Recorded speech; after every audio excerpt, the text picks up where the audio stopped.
Okay, everybody, I want to acknowledge Steve McQueen, who's from FedDev. So a lot of those tech programs that you heard, the money comes from there. We know we now like to have some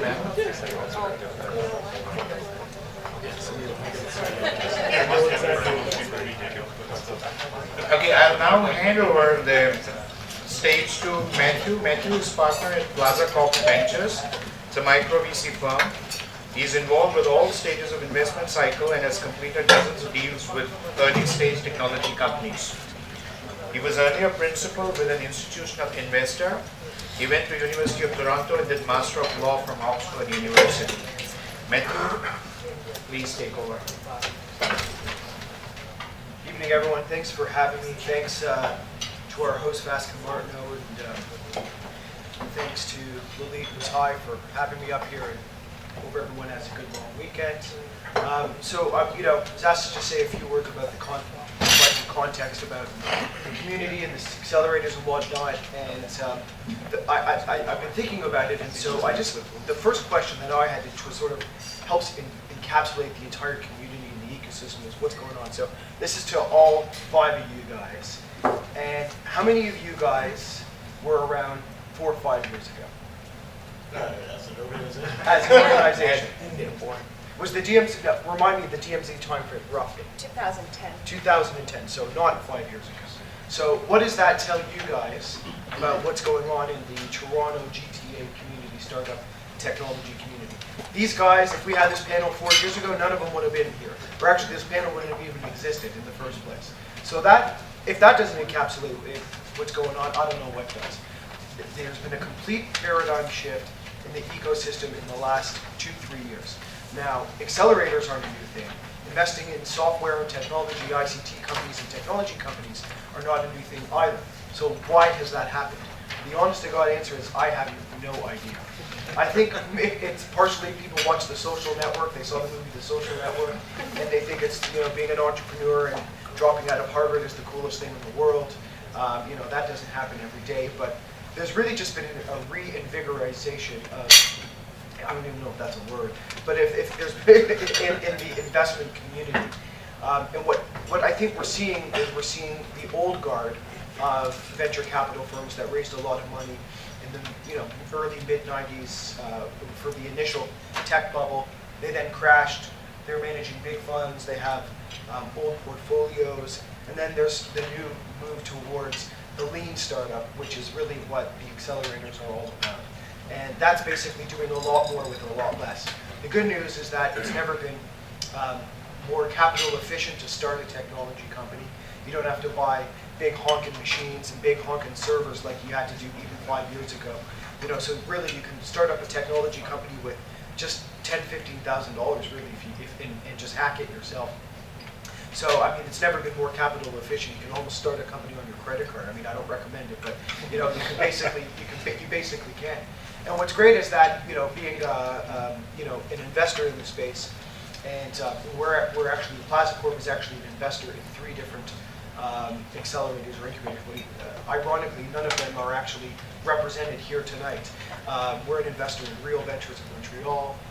We were one of the first investors in not Extreme Startups, but Extreme Labs and Extreme Ventures Fund themselves. And we're an investor in Grow Lab in Vancouver as well too. So we are familiar with this. We've been investing in this space for a number of years, and of course we invest in early stage technology companies. Just to give you a quick background on Plaza Corp and what we're doing before I get into asking some of the questions you have. More context about who we are and who I am. Plaza Corp is one of the largest real estate developers in the country. We've been around for almost 40 years. We're currently developing, I think, roughly, I'm not so much I don't really hang out with the real estate. I mean, I don't do much on the real estate side. My focus is on the venture side. But, you know, we're doing about $4 billion in development right now across the GTA. And what happens, the reason why Plaza Corp Ventures exists, and I'm sure this will resonate with a number of people, is basically the principles behind Plaza Corp, the founders of Plaza Corp, were investing in early stage, had been investing in early stage companies for many, many years, 20 years. We've probably made, all told, 80 investments, give or take. So quite a few, surprisingly.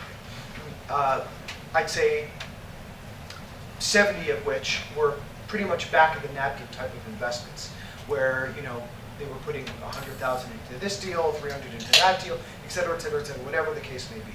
And what they found that over, and I think this will resonate with the accelerators, that what they found over a period of time is that there's a general correlation between the more actively they were involved in investment, generally the outcome would be. And that happened for many reasons. Primarily because if you're investing in early stage technology companies, a lot of things have to go right in order for it to succeed. And of course, success can be measured in a number of different ways. But at the end of the day, we're measuring success on ROI. And so, generally what we're trying to do is help support the companies, provide introductions, help them with their corporate structure, their governance, M&A as they continue to grow, or acquire other companies, license their technology, you name it, all of that kind of stuff. So what happened was we actually developed a group internally. It was Plaza Corp Ventures, was founded by one of the sons of the founder of Plaza Corp. And we just started to grow, and we started to take an active role in doing our investments and spreading investments into different accelerators and getting out there in the community. And so I think what's really cool about these accelerators is, frankly, they're doing a lot of the hard work on my behalf now, which is great. And but I think maybe leading into the Q&A session, I think, so I'm going to be very blunt, which I think some people in this room know me. That's generally how I operate, which I think is a good thing. And so here's the biggest issue that I have with accelerators, incubators, whatever you want to call them. So, I'm not trying to put anyone's back up against the wall, but this is my question. So as an investor in this space, so here's the problem that I foresee with incubators. And now, bear in mind, I'm involved with quite a few of them. I'm a mentor to a number of these different groups. And so here's the issue that I have. So it's a 3 or 4 month program. They get into the program. Everyone's really excited. Hey, check out this really cool company. The PR was really going. And then all of a sudden, it's demo day. And really what they're working to is they're working towards demo day.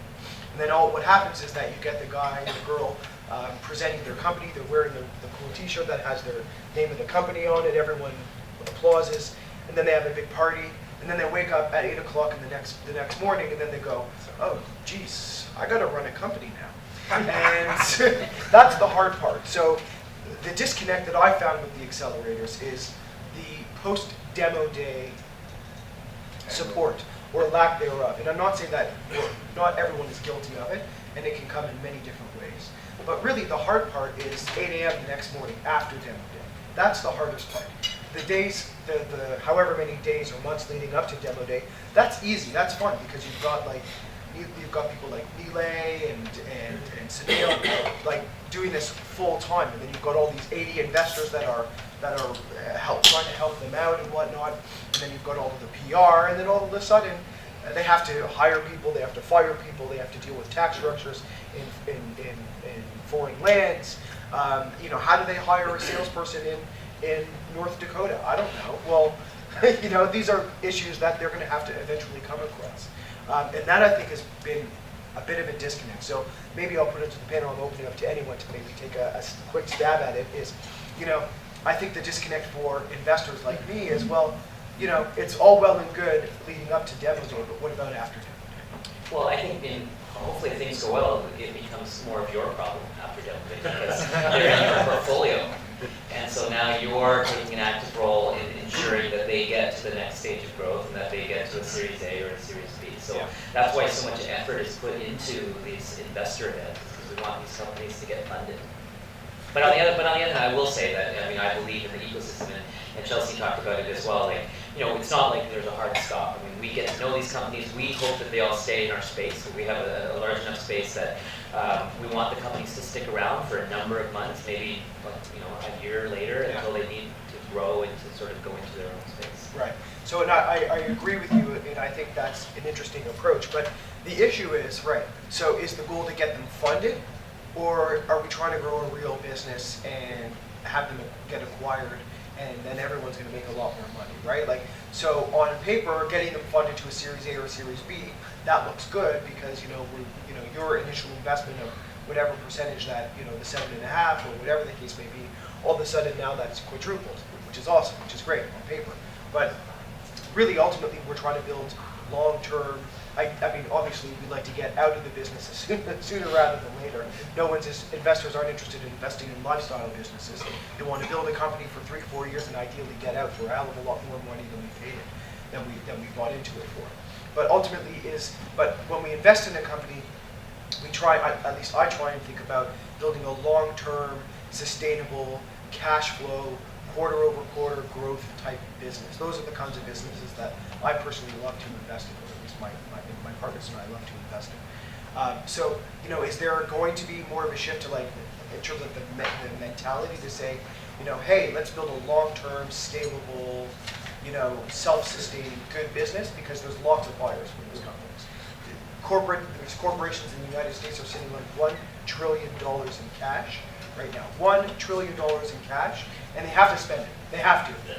Because they either have to dividend out to their shareholders, which they don't want to do, or they're going to have to buy more assets. And ideally, they're going to start buying more Canadian assets. So maybe there's a good opportunity. What do you guys think?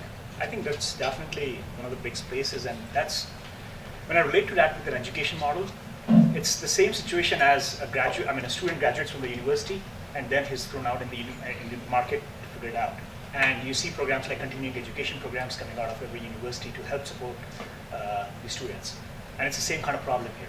And we try to focus at the Creative Instruction Lab to more build scalable companies. And that's why companies like Canopy Labs and Halmic have been out of great incubator programs like Y Combinator is one of the very popular ones, and also Techno Program.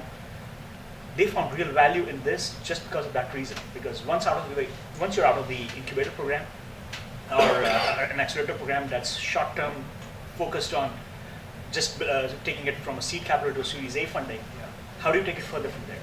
And at that time, there's way more pressure of the investors, there's way more pressure from the board on them, and they sometimes get lost on what milestones to chase and what that's a good point, and I'm happy you brought up milestones. So again, one thing that investors love to see is when the company hits milestones. Milestones can come in many, many different shapes or forms, whether it's a revenue thing, an EBITDA thing, a growth thing, you name it. It can look many, many different ways. So I think that's a good idea. How do you maybe, is there maybe a post-demo day commitment, maybe where there's hey, let's start hitting some milestones, and maybe we'll re-up in the company as well too, and or we'll provide additional services. What do you guys think about that? Maybe I don't know. What do you guys think, Brian? First milestone should be that you have to lock in some customers very, very quickly. Customers, investors shouldn't necessarily be jumping into them just because of the demo day.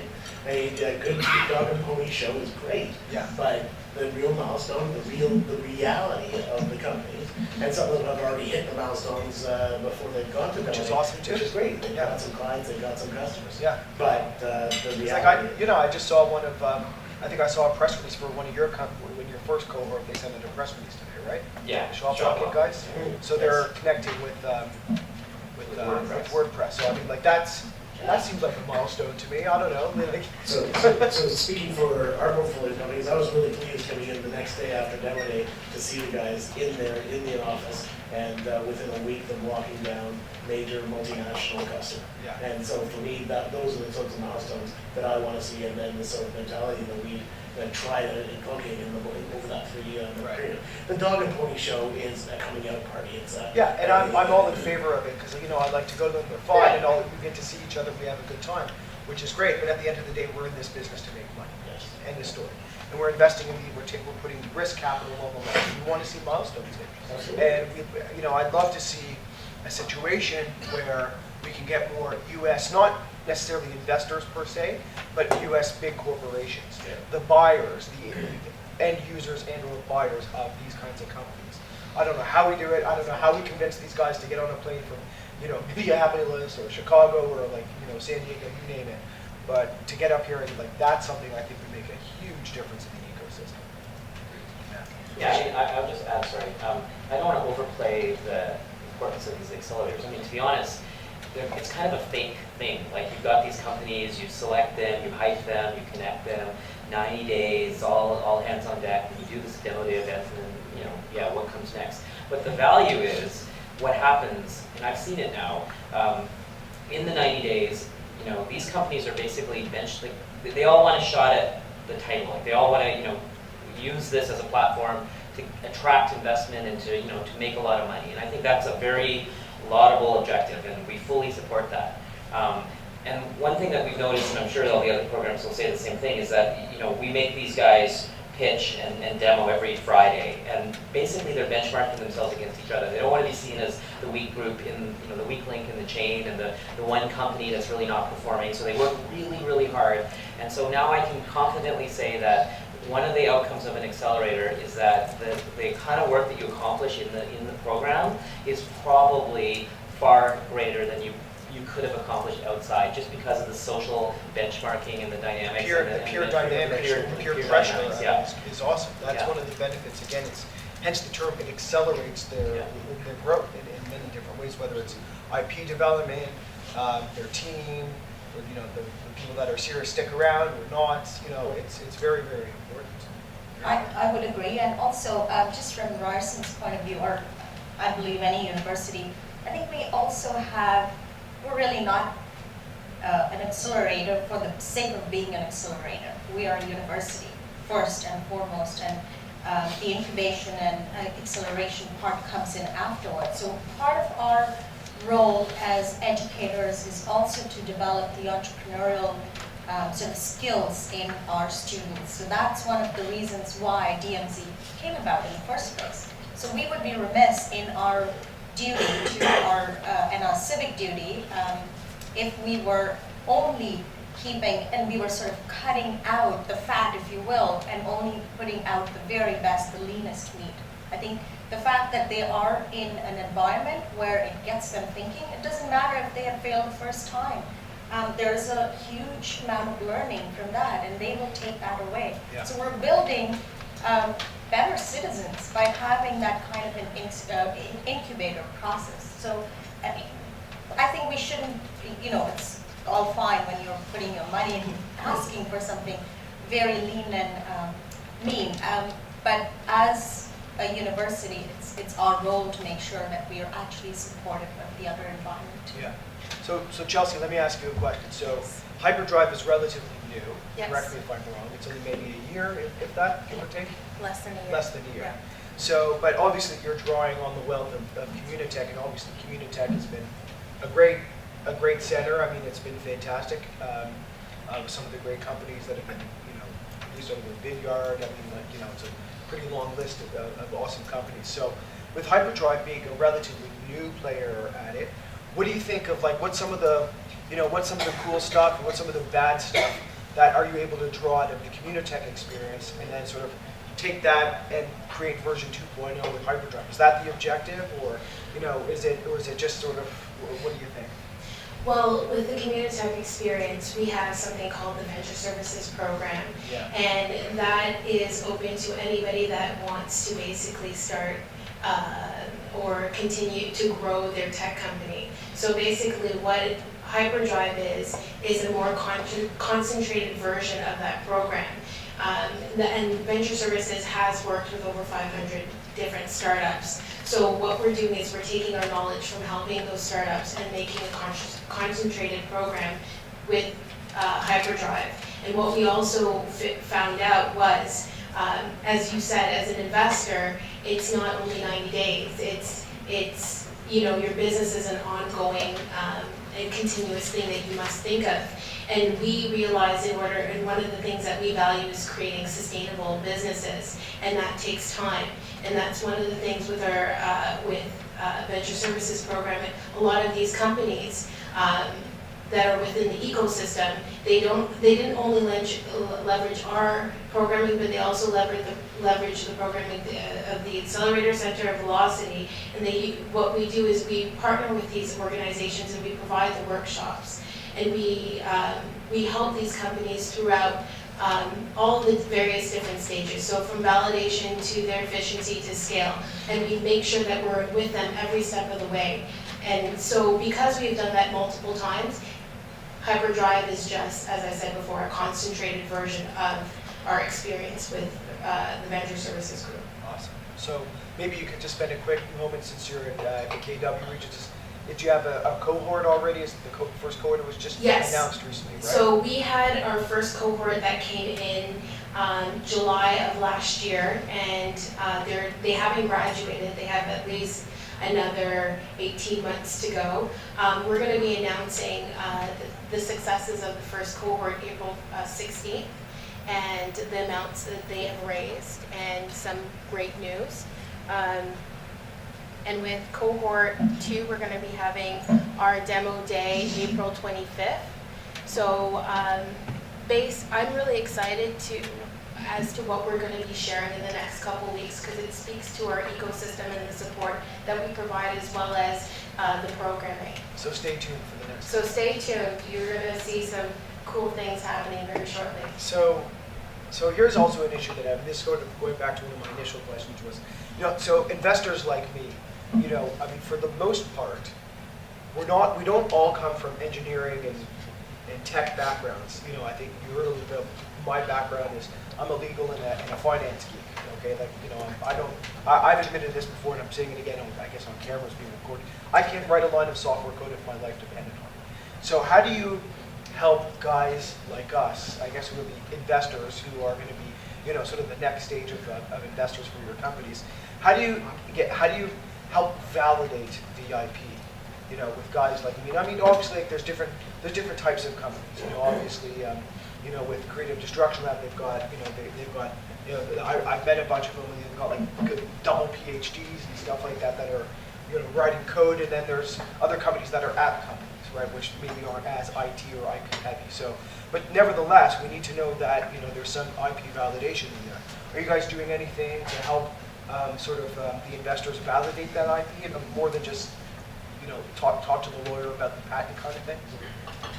We do that very strongly with, we try to incorporate a lot of faculty from different departments. Like for our G7, we don't have as much healthcare experience right now, but we have experts like Thomas Reeves and Dr. Robert Rockwell, who were part of the investor meetings that we have. And are they professors at your team? Dr. Robert Rockwell is a professor at UOT, okay. And Tom Reeves he founded one of the healthcare companies in town, and he has been an investor in healthcare companies before. Cool. So they work on the technical due diligence part, a lot of IP validation, and we work very closely with law firms like Osler, who help in IP validation of a lot of the companies that we have in our program. Right, and part of the reason why I'm asking the question is because there's actually been a change in the legislation in the U.S. in terms of the patents recently, and they've now adopted, similar to Canada, first to file patent with I think it's a 9-month window or something, 12-month window. So I actually think, IP is going to become a little bit more important over this next 5-10 years. I mean, we'll see how it shakes out, but I think for guys like for investors, I think we're going to have to start re-looking at the importance of IP. It really just depends on the company, but I think some IP validation would be helpful for investors as well too, versus just hey, this company is really cool and they've got some great customers. Well, what about how does their IP stack up against some of their competitors, the patents, et cetera, et cetera, et cetera? Is there licensable OEM opportunities with just based on the technology itself? Like, what do you guys think about that? Are you guys do that internally anywhere where you can help validate IP aside from anyone else? Well, each of our companies, they go through a rigorous due diligence process even before they get accepted into the program. So we basically check under the hood before they come in. And you have a team of people that we work with BLG, awesome. and they go through that. So on the legal side, but on the actual like we have actually people demoing the software and actually going through the. We have our mentors as well as our managing director, some of our EIRs. That would go through and demo the software beforehand. But we do make sure that everything is up to par before they even get accepted into the program. That's great. That's great. See, I didn't know that. Right. So I mean, I think this probably goes to everybody on the panel here. So maybe we can do a better job of promoting that as well too. I mean, because I think that would give investors, greater comfort as well too. Imagine if any questions from the Oh, floor, sure, you would sure, like sure, to sure. invite that widely doing that. Yeah, absolutely. Yeah. So the biggest question that, in my mind, for the groups that take equity, we're hopefully giving you guys the millions and millions of dollars but it hasn't. If you could help founders differentiate your value propositions, why should we give you our equity over Techstars, over each other? I don't know. Yeah, YC. If anyone gets some YC, just go to YC. But for any other accelerator, why? How do you help us the most? Well, I think that's a very fair question. I mean, we're taking equity. I think most of us here take some sort of equity. I mean, not you guys. Well, DMZ is talking about doing something more Well, of an we do, investment thesis, yeah, right? but it's not always the Yeah, case. but I think that what you want is for us to essentially compete with each other and try to position ourselves as the best program for the best entrepreneur. And we want to compete against the Techstars or the YCs or the 500s or any of these global accelerators. There's amazing ones in the UK. There's Seed Camp, Springboard. I was just down in Rio last week. There's amazing accelerators in Brazil, in India, in Chile. And so it's a global dynamic. It's a global market. And you, as an entrepreneur, if you really do have game-changing technology and you're willing, for whatever reason, to be part of a program and you're giving up, I think, modest and fair amount of equity for the kind of capital that we're investing, then you have to decide what's in it. How can we help you? And to that, we're so serious about it that we will decline the opportunity to work with companies if we don't passionately believe that we can help the company, even if it's an amazing opportunity. But if our mentor match doesn't really fit, and if my own personal background and my colleagues' background isn't a perfect fit, and if our investors that fund us are not that likely to invest in this kind of a company, then we probably won't take the company because it's not really in the company's interest to work with us. But it may well be for another program either close by or far away. So there is some responsibility on their end as well. And from Rarson's perspective, we also showcase that there's access to research. We have faculties available, and so just ongoing research support is another area why somebody would say. And plus the fact that, you know, it's a meeting of minds, you know, they like the atmosphere, we like them, and so that's why it has to be a match. It's not just why we would do it otherwise. Thanks. Chelsea mentioned something that caught my ear. You said that Communitech before and now the Accelerator more condensed or concentrated are addressing companies that want to start their company, but you also said or continue and grow your company. And what I think you meant, and I want you to confirm that, is you also deal with companies that already have customers, already have a business, but they have something that they want to do different or grow or scale? So so in terms of the venture services, I was making reference to venture services first. They help people that are in the ideation, discovery, validation, efficiency, scaling phase. We focus on companies that are in the validation phase. So that means that they could have an MVP or they could be in revenue and they have some sort of traction. So we look at it at that angle. So we do favor those individuals that do have traction and that show that there's a product market fit. Does that answer your question? Yeah, it does. And I wanted to ask Matthew, when you said the types of companies you like to invest in, what percentage of the companies you've invested in over your career have been startups? Probably very small. What's your definition of a startup? Well, it's a good question. What's yours? And then answer the question. What's the question? A startup, someone who doesn't have a customer, might be certainly pre-revenue. They have an idea of a market maybe, but as you know, I've never met a market that signed a purchase order. It's a customer, So we have different buckets that we invest from.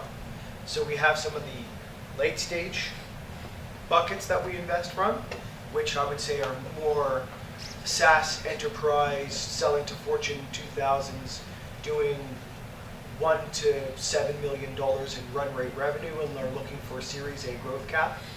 And then we have other buckets where they're pre-revenue, MVP, have some early customer validation, or maybe they're not a customer validation kind of thing, they're a consumer app play.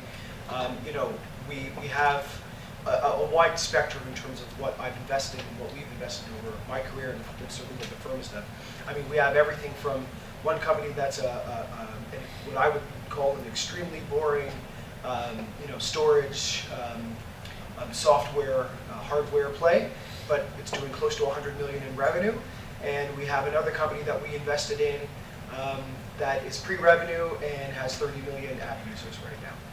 And who knows if they'll ever make money, but it's pretty hot right now. And like they're literally companies on the complete opposite ends of the spectrum. And I think at the was because if the accelerator universe is focusing on just the startups, which obviously Chelsea isn't, and maybe that was my question to the whole panel. Are you just focused on the really all pre-revenue, no customer, because you want to try to find something disruptive, or do you have the whole range, which might be more useful for the investors? That's really what I'm getting at. Yeah, I mean, we're going to basically pick the 5 best companies we can find. And so if it happens that the applicant in pool or the application experience this time is kind of on the really early seed stage, or like people that are like not even at proof of concept, then we're probably going to end up picking a bunch of startups that look like that.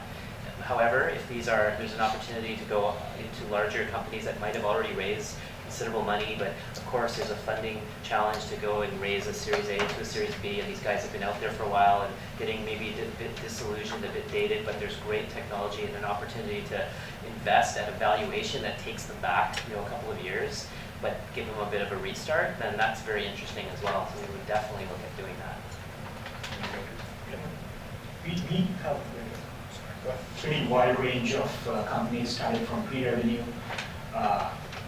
There are companies that have been in place for 10 years because there's deep research, people, and there's 3 PhD students working and a postdoc and their entire life devoted for that particular project. And it's a 10-year-old company, but it's still pre-revenue. But it has something to change the world works in some way or the other, be it cancer treatment or be it security systems. And when I see your question around startup definition, for any technology-based companies, there are basically 3 stages. One is when it's product-driven or technology-driven. Second is when it's sales-driven, and the third is when it's marketing-driven. Like companies like Apple are more marketing-driven right now. Has this culture transitioned into the accelerator space a little bit? And because most of the accelerators, they want someone who has traction, currently has sales. But a lot of mid-development companies, they might do a lot better than they can if there is some sort of advice or help along the way through a program like the Accelerator. Is this something that's being considered? Is this something that's being currently looked at within the incubator space, accelerator space in Toronto area? So you mean the companies that are a little bit further along then?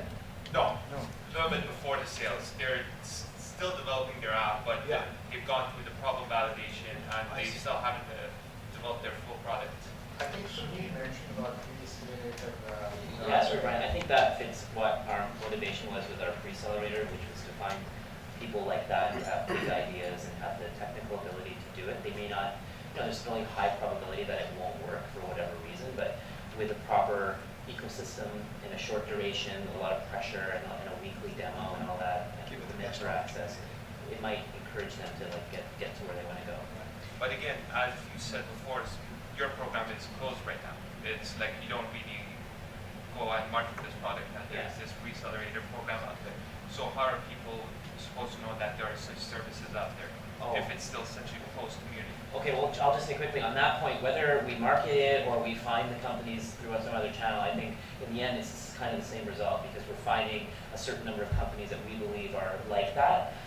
If there's more demand for that, then hopefully other people will start to provide the same type of offering, and it doesn't have to be an accelerator. It can simply be the people in the community who have the ability to help those companies.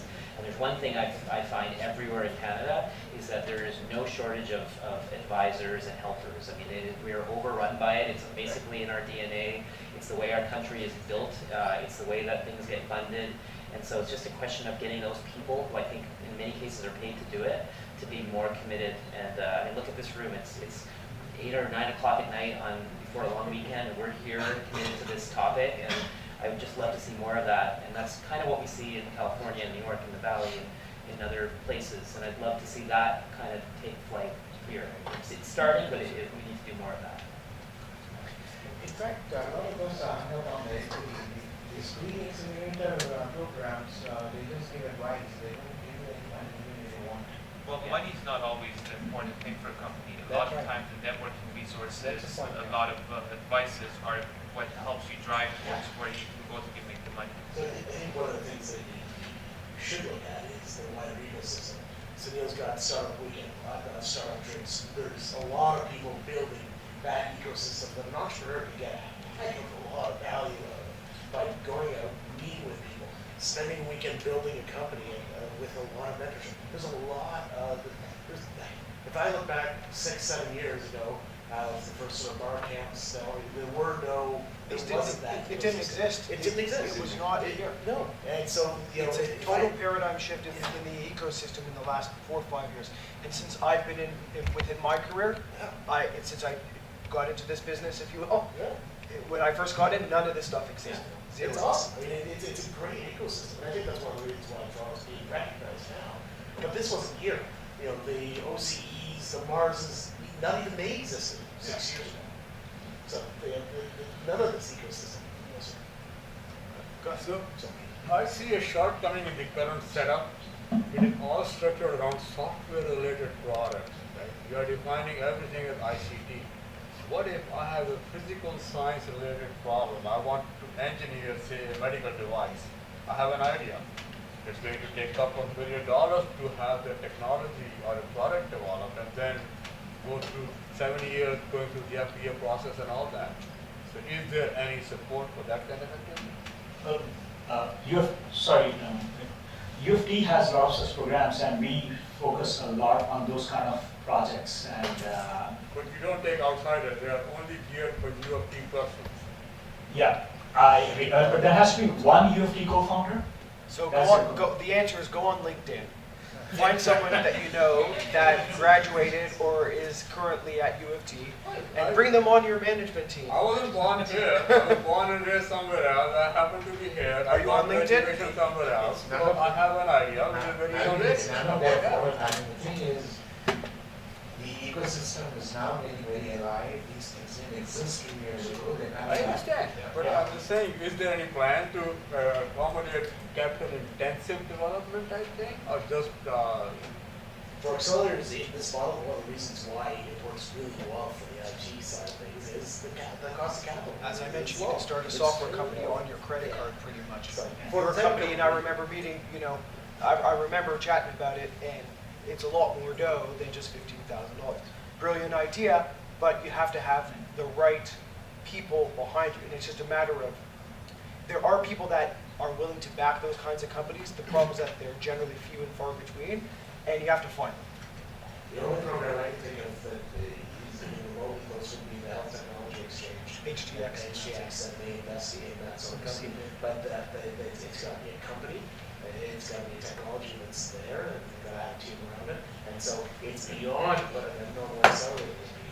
I don't know why Navid is asking this question. He's been around the world, and FTX has come here, and OC's come here. I think the biggest failure in this country in terms of risk capital investment has been the involvement or the lack of involvement by corporate venturing arms. So this is a country with record profitability. Companies are awash in capital on the balance sheets, and there's an absolute void of corporate venturing. And so these would be companies with the domain expertise, whether it's in clean tech, renewables, life sciences, biologics. These are the companies that need to make those and could make those big bets on high risk but high potential technologies. And it's really their failure to address this opportunity. Accelerators like what we're doing, I mean, we're at the total other end of like lightweight investment with very specific scalable businesses that are involving 2 or 3 co-founders and a couple of MacBook computers. It's really all there is in a co-working space. So that's another topic. I know that there's a lot of policy talk in Canada to sort of deal with this, but we're not at all on the map. There are a lot of programs built funded by the government on that, and true to that, and there are a lot of this lack of corporate partnerships, and we do see that coming up. We have a company in our portfolio which started at a seed funding of $750,000. That's a seed round just to get their first product work started, and it's like a 7-year plan that they'll have their first MVP ready. That's completely different than a software product that we talk about. And the comments are different, and challenges are totally different in that case too. And there has to be a lot of corporate interaction for that. Go ahead. So there are sort of grants. If you look at NSERC, if you look at OCE, NSERC would be more applicable in the healthcare space. If you're dealing with medical devices, OCE might actually put some money in as well. But those have shifted from fundamental research to somewhat applied research, and they're now focusing on prototyping and getting things out, so commercializing IP that you generate. But you'd have to work with people within universities or researchers within universities to take your idea and get that to a prototype, get that prototype implemented. Okay, let's get back to early stage tech ventures. That's the topic of the day today. Because we've had STX here, we've had OC, we've had FedDev, and Harvey, you've been around the world, so let's not go around. Let's focus on the accelerators and startups. And just to remind you, it's past 9 o'clock. You had promised that you would send everybody home early today. Okay, so, I mean, So with that let's in just mind, wrap it up in the next 5 minutes. you know, why don't we maybe take 1, 2 more questions, or if anyone has any last question, and then we'll just wrap up. Anyone? Might be beneficial for everyone to hear a quick pitch and synopsis of Startup Weekend, if you're running it. What is Startup Weekend? Yeah, I'm familiar with it, but I think there might be one Okay. coming up. How can it help us? So Startup Weekend is basically an experience where a bunch of strangers will meet in a room, might look like this, and there's a microphone at the front, and anyone who has a business idea, it can't be an actual company that they've already launched or something that they've been working on for too long, but they have 1 minute to pitch the idea, and then the rest, after all the pitches are finished, everybody votes, and we'll pick maybe the top 20 ideas, reintroduce those originators, and then organic teams will form around that person who generated the idea, and a clock will start, and you'll have 54 hours to build a company on that premise. And it can be some variation of the original pitch, it can be something entirely different, or it can be right on target. And at the end of 54 hours, basically, this starts on Friday night, and on Sunday evening, we present in front of a panel of judges, and people like Matt will come up and listen to about 20 or so pitches, and then we'll pick a winner. This happens in Toronto, and it happens in about 300 cities around the world, many of them simultaneously. I'll just say that the pitch that won the last Startup Weekend was a local team, actually from Hamilton. They came to Toronto, Startup Week in Toronto. They then won the global startup battle against all these other 250 odd startups, and they're now in the Hyperdrive program. They're called Group Notes. Yeah. So this is like a disruptive ed tech type startup, kind of an interesting idea for collaborative learning. And to that end, I actually met a company at the first Startup Weekend back at Ryerson. What was that, 3-4 years ago? Do you remember that? When was it? 3 years ago? Probably. Give or take? Yeah. So it was a company, and they pitched, they didn't win that event, but for whatever reason, I was talking to them, and I was one of the judges and whatnot. So I just built a relationship with these guys, and I ended up investing my own money into the company, and ended up being like their main guy on their board, and they were acquired last year. Congratulations. Well, it was not for that reason, but it was like, it just goes to show you the whole life. It wasn't a great ROI, but that's another kettle of fish. But it was just goes to show you that the ecosystem is there from Startup Weekend. So I've judged every Startup Weekend event they've had in Toronto. It's probably my favorite event. Does anyone know when's it coming up? When's the Well, next we one? haven't picked a date for it, but it'll be in about 4 or 5 months. We'll do a small one, and we do a big one in November every year. Yeah. And the cool thing is it appeals to anybody from any walk of life. So we have people mid-career and consulting, jobs at Deloitte, and people who are recent grads, people who aren't working, people who are coders for various companies. And on Monday morning, there's some people that quit their day jobs and they stick with this idea that came from the weekend. I just wanted to say one quick thing. We're actually having the first Startup Weekend in Kitchener-Waterloo next week. It's from the 5th to the 7th. Actually, Group Notes will be one of the keynotes. So if you guys are interested, please come out. You can take my card. I can send you all the information about it, but it's deemed to be a great weekend. Great. So if anyone else has any questions, wrap up. I guess in summary, sorry. Okay, go ahead. Last one. Well, I'm saying something, maybe it is some sort of criticism, but still I found that when it comes to real investment. $100,000 is okay for software and other things.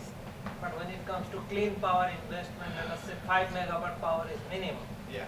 5 megawatt power costs $15 million on an average. So like one of my friend, he has a license from government in India. He sent like emails to each and every professor, business professor in Canada, as well as CDIC, everything, BDC, no response. Then from his Yahoo email, he sent to IFC. IFC called him and he is now working with IFC. So can we expect something like this in Canada where they take risk? Okay, you have got this, IFC told you, don't go to other consultants, go to Siemens, because Siemens has a photovoltaic technology, they can manufacture, they can build it, they can finance, they can build the substation and they can hook up. Yeah, I mean, I think that's a great move, is to go directly to the Siemens of the world. No, he didn't go to Siemens, he sent an email to IFC. What's IFC? International Finance Corporation, that question is for some other day. Okay. It doesn't belong here at all. Power plant project in India funded by IFC. Professor's not responding, but you have a good question. Okay. I guess in summary, it's the ecosystem has completely changed in the last 3-4 years. We've got some of the best 5 people that are really helping drive the innovation economy in Canada. Sitting to my left here. If you have any questions, don't hesitate to contact me or any of the folks on the panel. It's really exciting. There's some really cool stuff happening, and great to see that you guys are part of it. Thanks a lot.